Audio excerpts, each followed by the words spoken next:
आज आम्ही prince Shivaji Maratha boarding हाऊसच्या कारभारासंदर्भात आम्ही गेले 1 वर्षभर चळवळ चालू केली आहे। आज प्रिन्स शिवाजी मराठा बोर्डिंगमध्ये असंख्य मोठा भ्रष्टाचार आहे।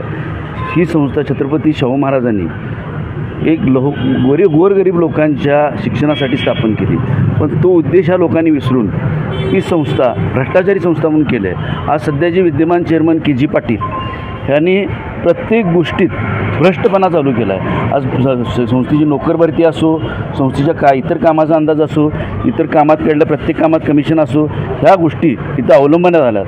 आज संस्थेच्या बाधा देणारी गोष्ट म्हणजे कोल्हापूर शहरात डोंगराळ भाग दाखवून विद्यमान प्राचार्यांची मुदतवाढ देणं, इतका गलिच्छपणा आज ह्या संस्थेच्या चेअरमननी केला आहे। हे बरोबर नाही। आता जे विद्यमान जे न्यू कॉलेजचे प्राचार्य आहेत त्यांना डोंगराळ भागातला माणूस म्हणून एक पत्र दिलं आणि त्या पत्राच्या आधारावर या संस्थेची मला ह्याची प्राचार्यपदाची मुदतवाढ दिली।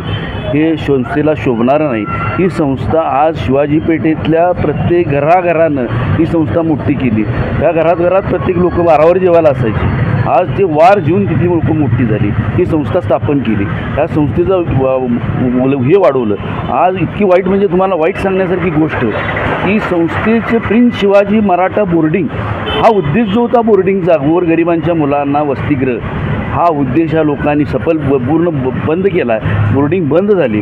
आज गोरगरीब विद्यार्थ्यांना राहायला वसतिगृह नाही। आज मुलांचं बोर्डिंग बंद करून ही संस्था आज शिक्षण संस्था केली।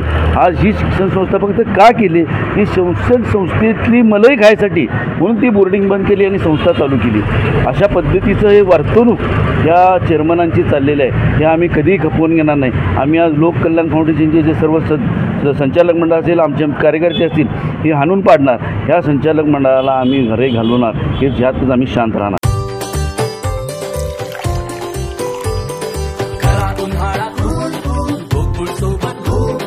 गोकुळच्या ताक, दही आणि लस्सी सोबत हा उन्हाळा बनवा अधिक टेस्टी, अधिक कूल।